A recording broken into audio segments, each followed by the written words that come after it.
Hi, my name's Gavin. I love collecting and playing with old golf clubs. And today I thought I'd do a short video about this bag of old clubs that I acquired a few months ago now. And I've had a little look at them, but I wanted to illustrate what you, if you're a golfer or not a golfer, just somebody who's interested in antiques and old stuff, what you need to look out for, because we've all had the experience where we're walking around a junk shop or a flea market and we see a barrel of old clubs and we think, well, are they any good? Are they worth anything? So I'm going to tell you in this video the things to look out for. Okay, so this old bag, it's leather and it's got canvas in the middle and it's got holes and it's tatty and the strap is broken. Really, that doesn't matter. It's the things inside it that do. Okay, so the first thing I saw when I glimpsed this bag was this wood. And the thing to look out for is clubs with real wooden shafts. Now, what I can illustrate here is this one. This is metal, whereas this one is wood. Wood ones tend to be a lot thicker, and the acid test, if you're in any doubt, is to put a magnet up against it halfway along the shaft, and if it's attracted to it, it's metal inside. So that one is wooden shafted and dates 1920s, and although they look quite similar, this one is 10 years, perhaps 15 years later. So you've got to determine which of them have wooden shafts. That's the very first thing. And you can see actually this 1930s one, it's had a sort of 1970s, 80s style rubber grip put on it. That wouldn't have been original to the club. Okay, so there's two woods. Next we've got, again, a very, very rusty steel shafted club. Wooden head, it's got lead in the back, it's got a brass sole plate here, but this is definitely metal. It's all rusted, so I'll just put that to one side for a minute. This one, that's very similar. It's a metal shaft, but a wooden head. Okay, now the thing that really caught my eye when I first saw this bag was actually this, and it's just a shaft. But the thing that caught my eye was this grip. It's a soft sheepskin. Nearly mispronounced that. And it's in really good condition. It's got a bit of sort of paper tape there, masking tape as we'd call it, bit there, but there's no head attached to it. But this sort of grip, sheepskin grips like this, they really died out after about 1910, something like that.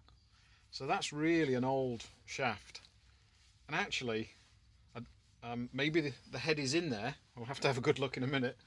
I hope something is, because that's really quite old. This is again wooden shafted iron.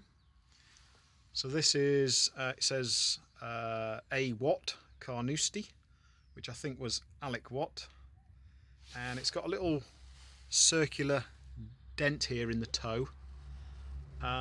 I wouldn't be surprised that this head was possibly forged by the Tom Stewart company. If you look at the face there, it's got like a rough pattern, but it's just all corroded. But that would polish up quite nicely. And the shaft is actually very straight and very strong. The thing with wooden shafts is you don't really know how strong they are until you perhaps hit it, and then if it's going to break, it'll break probably within the first few strikes. So this is another club with a metal shaft, wooden head, and you can see there where the sort of plastic Bakelite colouring has worn away. Manufacturers made them this colour when steel shafts first came in, because golfers were a bit suspicious and didn't really want to be seen too much playing with these newfangled metal shafts. And you can see indeed this, what would have happened is they would have put some paint on it, and then they actually drew paintbrushes down it to sort of give it a grain, wood grain effect. So, but a lot of that has come off over the years. And the handle is, this grip is rubber, but it's dried out and perished. This is what's called a Whitcomb grip, after the Whitcomb three brothers of golfers, I think, were the first to sort of endorse it and market it. Okay, now we've got an iron, and that's got a weird bit sticking out the head, the top of the head there. But it's definitely, again, a metal shaft with a plastic covering. Right, what else have we got? Well, the first thing that catches my eye here is it says Mcgregor, always a good name in golf. So, and it's a Mcgregor Synchrolite, is that?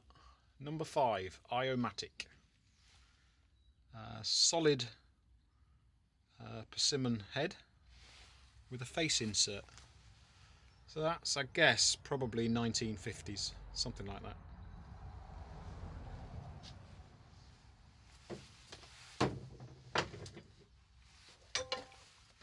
We've then got a steel shafted, the square grip, and usually putter. It's been bent. It's sort of been cranked up more upright.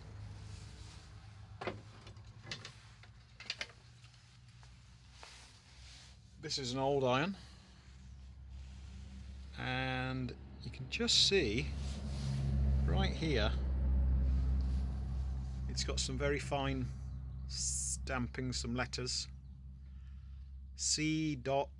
Gibson, and then underneath I can see a W,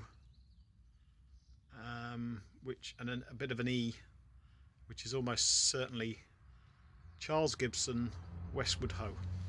So that's down on the North Devon coast, and is the oldest golf course in Britain still being played over its original layout. I think 1862 or something like that. And that's that face is smooth, so there's no pattern on there. Some people get really excited when if they find a smooth-faced iron, but and it is a good sign. But it doesn't necessarily mean that the club is that much more rarer than a pattern-faced iron. But it's always a good sign. Generally, rule of thumb, smooth-faced irons date from before 1910. And this shaft is really good, but the head wobbles and it's loose. And in another video I'll show you what to do if you have a club like that and you want to fix it.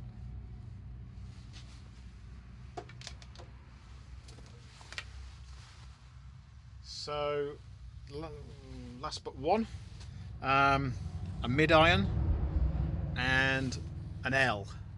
And an L is generally to signify a ladies' club. They tend to be lighter in the head, and this club, I can see it's actually quite short. It's only less than a modern day putter. But what I can see on the end there is that there's fine grooves. So that club has been professionally, if you like, cut down, and then they've put a file grooves in it. sometimes you see irons and they've been cut down and it'll just be straight across at the top, and that's literally just somebody's took a saw to it. But that looks as if that's been fashioned by a professional, and it being with an L on it as well, that's, I would suspect that's a ladies' club that's been cut down for a child, either a boy or a girl, who knows, because it's got a lighter head and very short in the shaft. So I would think that's something for a child, perhaps 8 or 9 years old, something like that.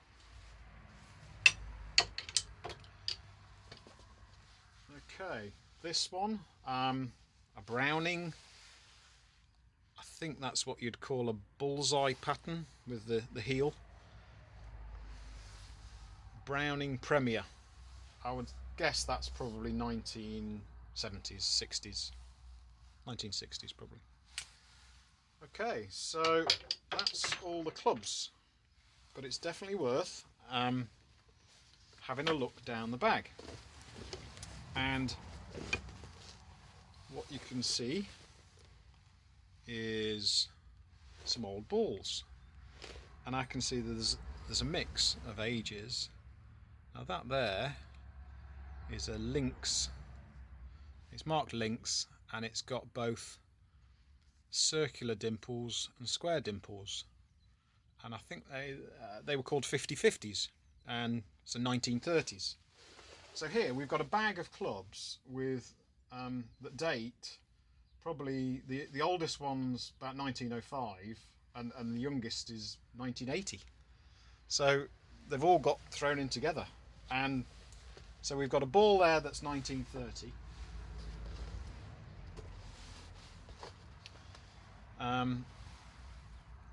A ball called a Falcon, which looks to me about 1960.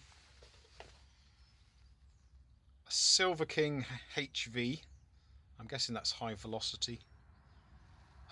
Circular dimples, I'm guessing that's 1930. A bit of junk. And that's quite a nice find. So a Supersonic, never heard of those before. Ball still in its wrapper. It's not uncommon to find balls in their wrappers, and a load of bits of stuff. Now I can see here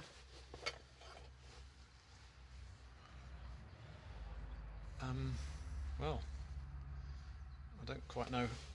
So that's an iron that looks like it started as a right-handed and it's been bent to be left-handed. Who knows why? Because it's not really that rare a model, but somebody's done that and it's got about 8 inches of shaft on there. Closer look at that later.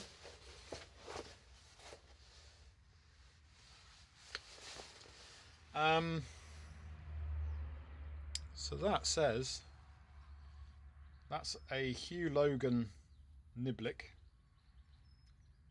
but it's had its toe chopped off. You can see where there's half a star stamp there, and that says the pro's name would have been Turner at Denham Golf Club, which is just north of London, the Genie model. And that has been chopped off with a saw, obviously. Strange. Now what you must do if you have an old bag is give it a good shake upside down, just to check if there's anything else inside, and have a good feel around the pockets.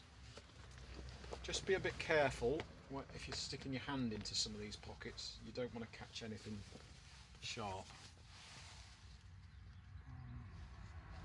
I think that bag is possibly beyond repair.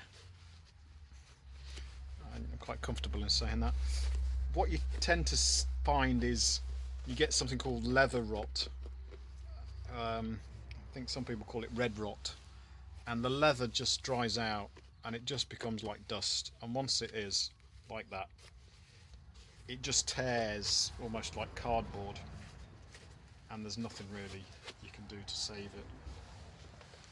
So I'd say that bag is 1920s, 1930s. So there we are.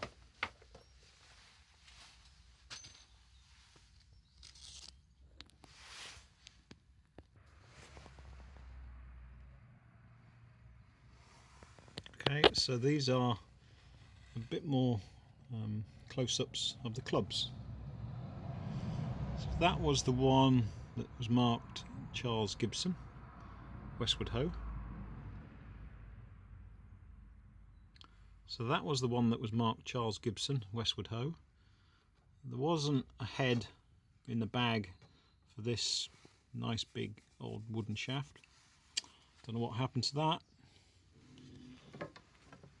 That one there was the one that said Alec Watt Carnoustie. That said Shanks. I think they were a family of golf professionals, an apt name for obviously a golf professional, Mr. Shanks. That's the Hugh Logan cut head. That's the steel shafted iron with a bit sticking up the top line. Browning putter. That head there is I think the first one I brought out, and what you can see actually reading it upside down is D&W Octoloni, St Andrews, gold medal, handmade. When you see a head that's got a stripe on it, stripe top, that's a good sign it's 1920s. So that's, I can just also see on the head there, it's unfortunately got a hairline crack, and almost certainly when that happens, if you turn the club round, there, you see the same crack on the heel of the club, just there. Loads of old woods have cracks like that.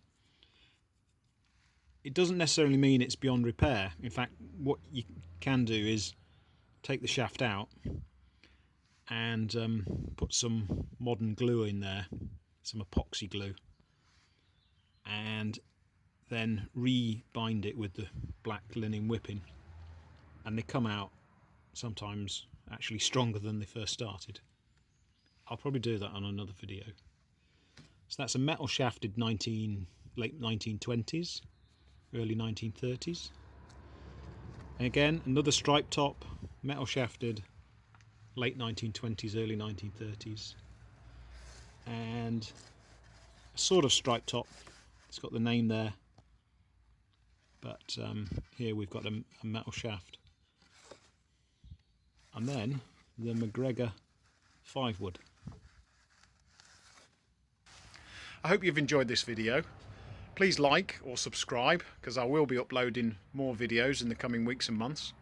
And come and see me at my website, which is hickorygolf.co.uk. And if you have a question, or if you've found an old club and you don't know what it is, but you'd like to know what it is, then drop me an email.